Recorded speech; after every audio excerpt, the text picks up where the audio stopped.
윤석열 전 대통령은 사저로 돌아가서 내란 혐의 형사재판을 받고 있는데요. 지금의 이 상황 민주당 어떻게 보고 있는지 윤건영 더불어민주당 의원과 이야기 나눠보겠습니다. 의원님 안녕하세요. 네, 구로울의 윤건영입니다. 의원님. 네. 이제 윤석열 전 대통령이 형사재판 네. 공판 첫 번 나와서 이제 뭐 관련 혐의 전면 부인하면서 무죄를 주장했는데 한 93분? 네. 이제 피고인이 직접 발언했더라고. 말을 되게 많이 하고 싶었던 모양인가 봐요. 그래요? 네. 예. 뭐 어떻게 보셨어요 그 장면들? 저는 좀 병적 수준 아닌가 싶어요. 이게 대한민국의 대통령이었던 분이 헌법재판소 판결도 부정하더니 사법 체제 자체를 흔들려고 하시는 것 같고 예. 국민에게는 미안한 생각이 티끌만큼도 없고 오로지 본인만 생각하는 듯해서 좀 안타깝고요. 그렇습니다. 일단은 불구속 상태이기 때문에 뭐 6개월 내에 구속기간 6개월 내에 네. 저 재판을 끝내야 된다 이런 이제 제한은 없는 건데 네. 첫 번째 공판기일에서 보셨을 때 앞으로 윤석열 전 대통령이 이 형사재판 관련해서 어떤 전략을 쓸 거로 좀 짐작을 하십니까? 좀 뻔히 보여지는 것 같던데 1도 2부 300이라는 법적의 언어 있잖아요. 일단 도망가고 잡히면 부인하고 백을 쓰면 처벌 피한다. 근데 이제 윤석열 정부 들어서 검찰 정치 검찰들이 보여줬던 건 4단계잖아요. 그래요? 1단계가 1패 핸드폰 버리기. 근데 지금 윤석열 정부 주요 인사들 다 핸드폰 바꾸고 버렸거든요. 아 어제 그 기사를 제가 봤습니다. 예. 대통령실 사람들 다 버렸잖아요, 그죠? 그 비상계엄 있은 이후에 대통령실 참모들이 그 휴대폰을 교체한 사람이 많다. 이게 윤석열 정부 정치 검찰들의 행태였고 2단계가 뭐냐고 하면 부인하라. 어제 법원에서 아니라고 부인했잖아요. 그리고 3단계가 뭐냐고 하면 공작이라고 우겨라. 2단계, 3단계 이 언저리에 있는 것 같아요. 지금 윤석열 씨는. 그래요? 마지막 4단계가 이제 400이라고 백을 동원하라는 건데 저는 국민의힘 출마자들에게 사면복권 이야기할 것 같은데요. 아 윤석열 전 대통령이 그 뉘앙스로 깔고 가는 거 아닌가 싶고요. 그럼 본인이 낙점한 후보에게 당신 당선되면 나 사면시켜 이렇게 얘기한다. 그런 내용을 담고 있는 것 같습니다. 전체적으로 보면 아주 질 낮은 정치 검사들이 하는 짓을 직전 대한민국의 대통령이었던 사람이 하고 있다라는 생각이 들고요. 자기 혼자 살려고 국민은 안중에도 없고 사법 체계를 무너뜨리는 모습이 너무 좀 안타까웠습니다. 저는 재판 보면서. 후보님 다른 거 다 떠나서 그냥 다 떠나서 이번 대선에서의 민주당이 승리라는 그거만 생각하시면 윤석열 전 대통령의 저런 모습이 민주당에게 땡큐입니까? 아니면 술자리에서 그런 이야기 많이 하시죠. 시민들이 많이 이야기하는데 그런 이야기 하는 것 자체가 너무 대한민국이 불행한 거 아닙니까? 그래도 전직 대통령이었다는 사람이 그런 모습을 보여주는 게 그리고 그게 선거에 유불리로 작용된다는 게 너무 한심스럽습니다. 알겠습니다. 이 사저로 돌아갔는데 윤석열 전 대통령이 그 이제 아크로비스타 지하에서 이제 경호원들하고 돌아다니는 모습도 언론에 포착이 되고 그랬더라고요. 자 그런데 이 김성훈 경호처 차장 뭐 그만두긴 했습니다. 뭐 그만둔다고 본인이 얘기하긴 했습니다. 아직 그만둔 거 아닙니다. 그러니까 아직은 아니잖아요. 이 김성훈 경호처 차장이 권한대행이잖아요. 이 사람이 전직 대통령인 윤석열 전 대통령 경호하던데 이게 이례적인 거예요? 아니면 뭐 그럴 수도 있는 거예요? 대단히 이례적인 거고요. 역대 어느 경호처장이 전직 대통령을 수행하거나 경호한 적이 없습니다. 지금 이명박 전 대통령, 박근혜 전 대통령, 문재인 전 대통령 경호처 경호 받고 있거든요. 그런데 경호처장이 수행하거나 이런 거 전혀 없어요. 그리고 지금 김성훈 처장이 경호해야 될 사람은 한덕수입니다. 윤석열 씨가 아니라. 지금 대통령 권한대행이니까. 그렇죠. 당연히 경호처의 본연의 임무는 대한민국의 대통령 권한대행을 경호하는 거예요. 한마디로 직무유기하는 겁니다. 자기 할 일을 안 하고 이런 말씀도 드리는 딴짓을 하고 있는 겁니다. 왜 이러냐라고 생각해 보면 김성훈 차장 입장에서는 윤석열 씨야말로 자기를 지켜줄 든든한 동아줄이다라고 저는 생각하고 있는 것 같아요. 근데 저는 그게 큰 착각이라는 게 그 동아줄이 썩은 줄입니다. 이미 완전히 썩었어요. 아니 이게 상식적으로도 의원님 말씀하신 대로 당연히 경호처장은 대통령을 경호하는 게 맞는 것 같긴 해요. 전직이 아니라 현직을 당연히 상식적으로 그게 맞는 것 같은데 혹시 그런 내부적인 경호처 내부 규정 이런 것도 있습니까? 규정이라는 게 너무 상식인 겁니다. 전직 대통령은 지금 1부부터 6부까지 경호부가 구성되어 있습니다. 윤석열 전 대통령에 대해서는 6부 움직여서 하고 있는데요. 한 40여 명 되는데 자기가 해야 될 일 안 하고 남의 할 일을 하는 건 이건 예. 경호처 수장으로서 전혀 온당한 일이 아니죠. 알겠습니다.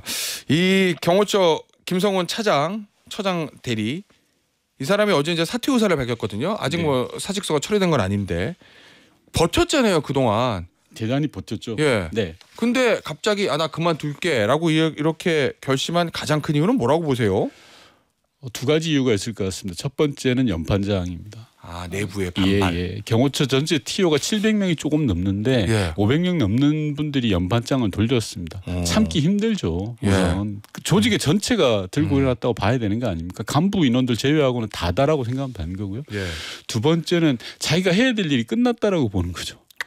왜 어떤 거냐 예. 증거인멸이라고 저는 생각을 하는데요. 예. 실제로 김성훈 차장이 그동안 극악스럽게 버텼던 건 비아폰이라든지 예. 내란의 주요 증거들을 감춰왔던 사람입니다. 그래서 구속영장이 청구가 되기도 하고 예. 지탄을 받았던 건데 제가 추정해 보면 이제 더 이상 할 게 없는 겁니다. 본인은 그런 두 가지 연유가 아닌가 싶습니다. 예. 아니 할 게 없다라는 거는 그 말씀하실 땐 증거인멸이 다 끝났다. 이 말씀이세요? 아니면 더 이상 내가 숨길 수가 없어. 이제는 오픈해야 되겠다. 이거란 말씀이세요? 끝났다는 소리죠. 다 이제 증거를 인멸시켰다. 예. 제가 제보 받기로는 연판장을 돌리는 상황에서 김성훈 차장이 법무 담당을 불렀다는 겁니다. 경호처 법무 담당이요? 법무 담당을 불러서 연판장 돌린 직원들을 징계할 방법을 찾아봐라. 그래요? 가만 안 두겠다라고 했는데 법무 담당이 징계할 방법 없습니다. 이건 어쩔 겁니까? 라고 했다라는 거예요. 제보 받으신 게요? 예. 그런 사람이 갑자기 4월에 그만두겠다? 날짜를 정한 것도 저는 수상한 거 아닙니까? 그렇잖아요. 그만두려면 당장 그만둬야죠. 어제 경호처 직원들이 간담회에 모였던 경호처 직원들이 당장 그만둬야 된다 당신은. 그러고 있는데 김성훈 차장이 4월까지 대외적으로 할 일을 정리하고 그만두겠다. 대외적으로 할 일이 뭔가요? 경호처 차장이. 저는 그래서 두 가지를 의심하는 겁니다. 하나는 연판장에 대한 압력. 두 번째는 본인이 해야 될 일, 증거인멸들이 완료된 거 아닌가라고 보는 겁니다. 자, 어제 이제 저희 SBS 언론 보도를 보면 이 경호처 차장이 이제 회의실로 전 직원들을 불러 모은 다음에 그만두겠다 얘기하면서 그간의 과오를 반성한다는 언급도 덧붙인 걸로 알려졌다. 이렇게 저희 SBS 보도가 나왔거든요. 네. 그러면 의원님이 받으신 제보랑 의원님의 어떤 추측들 이런 거를 섞어서 보면 여기서 과오를 반성해. 내가 그만둘게. 이것도 뭐 저는 꿍꿍이가 있다고 생각합니다. 네? 꿍꿍이 속이 있다고 생각합니다. 꿍꿍이 속이 있다? 예. 왜냐하면요. 또 다른 제보에 의하면 김성훈 차장이 뭐라고 하고 돌아다녔냐면 자기는 그만두고 국민의힘 들어갈 거야. 그래요? 네. 그리고 다시 경호처로 돌아올 거라고 호언장담했다라는 겁니다. 그래서 즉 보수 정권이 들어서면 경호처장으로 자기가 돌아올 거다라는 식으로 일반 경호관들에 대해서 압박을 하고 이제 뭐랄까 안에 이제 다 잡고 하는 것들을 했다라는 거거든요. 그랬던 자가 일순간에 이렇게 태세 전환을 한다라는 것은 이유가 있는 거고 근거가 있는 거 아니겠습니까? 제가 말씀드린 거는 그런 내용입니다. 예, 알겠습니다. 그러니까 나는 다시 돌아올 거다 이런 구체적인 제보가 있었단 말씀이신 거죠? 네, 그렇습니다. 예, 알겠습니다. 자, 그러면 이제 시간을 벌기 위해서 4월 말까지 시간을 벌기 위해서 뭐 지금 뭐 그만둘게라고 이렇게 얘기했을 수 있다는 게 의원님 추측이신데 그게 이제 예를 들면 나머지 남아있는 증거를 인멸하는 거 그거란 말씀이신 거잖아요. 마무리 작업하는 겁니다. 저는 한덕수 권한대행이 지금 당장 사표 수리해야 된다고 생각합니다. 왜냐하면 경호처 내부 규정에 따르면요. 경호관들이나 경호처 고위 간부들이 사법기관에 의해서 조사를 받는 즉시 직무 배제되게 돼 있습니다. 그런데 김성훈 차장은 지금 몇 달째 직무 배제를 안 하고 있고 봐주기에 하고 있는 겁니다. 그래서 지금 당장 김성훈 차장에 대한 사표를 수리해야 되고요. 경찰 특수본에서도 약간 손을 놓고 있는 듯한데 제대로 조사해야죠. 그래서 윤석열 파면에 가담했다고 파면으로 이제 모든 게 끝난 게 아니지 않습니까? 가담했던 자들에 대해서 철저한 진상 조사가 필요하다고 생각합니다. 왜 한덕수 권한대행이 손을 놓고 있다고 보시나요? 윤석열 대통령 눈치 보는 거죠. 파면이 됐지만 그 영향력이 아직도 한 권한대행이 있다 이렇게 보시는 거예요? 네. 한 권한 대행이 아니라 예. 한덕수 권한 대행이 예. 윤석열 전 대통령의 눈치를 보고 있는 거죠. 이완규 예. 헌법재판관 임명한 거 보면 저는 뭐 처음에 12.3 비상계엄이 있었을 직후에 예. 한덕수 총리는 반성한다. 예. 비상계엄 잘못됐다라고 이야기했잖아요. 근데 지금 다른 것 같아요. 이완규 법제처장을 헌법재판관으로 지명하면서 예. 또 이러한 모습들을 보여주는 것 자체가 내란 세력에 가담한 거 아닌가라는 생각 들어요. 의원님, 네. 파면된 대통령인데 눈치를 봐야 되는 이유는 뭐가 있을까요, 혹시? 여러 가지 힘의 역관계 그리고 한덕수 총리가 저는 일종의 욕심이 생겼다라고 보는 사람인데요. 정치 욕심이요? 그럼요. 그러니까 정치 욕심이 생기면 예. 윤석열 씨가 가지고 있는 극우 보수 세력이 욕심이 나겠죠. 그러면 한덕수 권한대행이 이번에 국민의힘 경선에 이제 참여 못하지만 나중에 이제 무소속 후보로 나와서 뭐 단일화하고 이렇게 해서 출마할 거로 보십니까? 그런 생각이 없지 않을 거라고 생각합니다. 다만 예.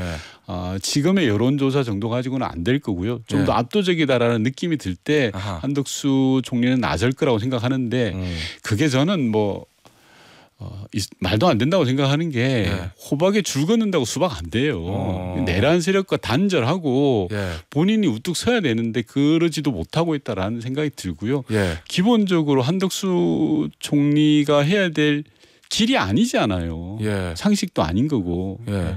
한덕수 권한대행이 보수 진영의 후보가 되면 민주당 입장에서는 땡큐입니까? 아니면 경제 전문가, 통상 전문가인데 야 이거 두려운데 이겁니까? 자꾸 진행자께서 땡큐를 이야기하셔가지고 예. 뭐가 땡큐고 뭐가 예. 노 땡큐인지는 모르겠습니다. 근데 중요한 건 예. 한덕수 총리는 나와야 될 사람이 아닌 겁니다. 만약에 예. 나온다면 저는 단언컨대 제2의 반기문 전 총장이 될 예. 거다. 그냥 흔적도 없이 사라질 거다라는 예. 생각이 듭니다. 알겠습니다. 그나저나 의원님이 예전에 저랑 인터뷰하실 때부터 가장 중요한 게 한남동 저 관전에 있는 비와폰 서버 이거 확보해야 된다. 경호처가 가지고 있는. 경호처 네. 경호처 가지고 있는. 네. 그러면은 김성훈 경호처 차장이 지금 그만둔다고 했지만 4월까지 좀 내가 정리하고 그만두겠다는 얘기 증거 인멸 말씀하신 거잖아요. 그럼 네. 이제 현실적으로 비와폰 서버 확보 어려워진 거예요? 아닙니다. 지금이라도 저는 검찰이 나서야 된다고 생각합니다. 검찰과 경찰. 지금 직무유기를 하고 있다고 생각하는데요. 예. 비아폰 서버가 어디 있는지 알고 있잖아요. 예. 범죄에 사용된 핵심 증거가 어디 있는지 알지 않습니까? 예. 특히 핵심 피의자인 김용현의 비아폰이 어디 있는지 알고 있잖아요. 예. 제가 국정조사에서 경호관들에 의해서 밝혀냈지 않습니까? 밀봉된 상태로 남겨져 있다. 예. 범죄 피해자의 가장 중요한 단서인 핸드폰이 어디 있는지 아는데도 아직까지 압수수색을 안 하고 있어요. 그러니까 이건 명백하게 직무유기죠. 지금이라도 당장 예. 비아폰 서버와 또 중요한 건 비아폰 불출 대장입니다. 누구한테 언제 줬는지. 예.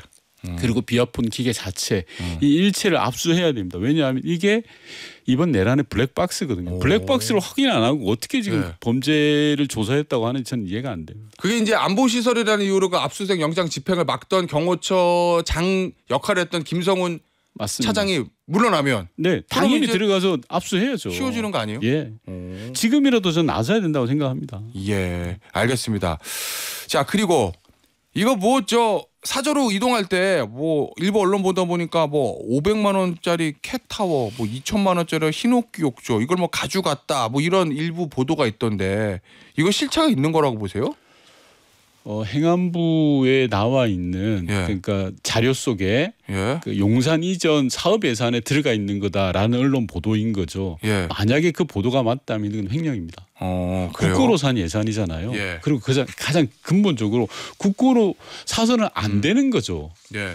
만약에 제가 고양이를 정말 좋아하는 사람이다라고 하면 자비로 써야죠. 왜 그걸 국고로 사서 캐치 500만 원짜리 삽니까? 그런데 더 찌질한 건 그걸 또 떼가서 가져갔다라는 거 아닙니까? 예. 있을 수도 없는 거고요. 이걸 국회에서 감사원 감사를 의뢰했던 겁니다. 예. 그런데 최재 감사원장이 감사원장으로 복귀하자마자 이 감사팀을 해체시켜 버렸어요. 그래요? 예. 최재 원장도 정말 저는 못된 짓을 하고 있다고 생각하는데 멀쩡한 감사팀을 해체해서 감사를 못하게 하고 있어요. 예. 그러다 보니까 저는 이 부분도 내란의 주요한 퍼즐 흘리고 나중에 기록이 될 수밖에 없다고 생각하기 예. 때문에 조사를 해야 되는 상황이라고 생각합니다. 예, 알겠습니다. 마지막 질문 하나 드릴게요. 민주당 대선 후보 경선이 3파전입니다. 네. 근데 이재명 후보가 워낙 압도적이어서 흥행에 좀 빨간불에 들어왔다 뭐 이런 일각의 평가도 있던데 어떠세요 그거?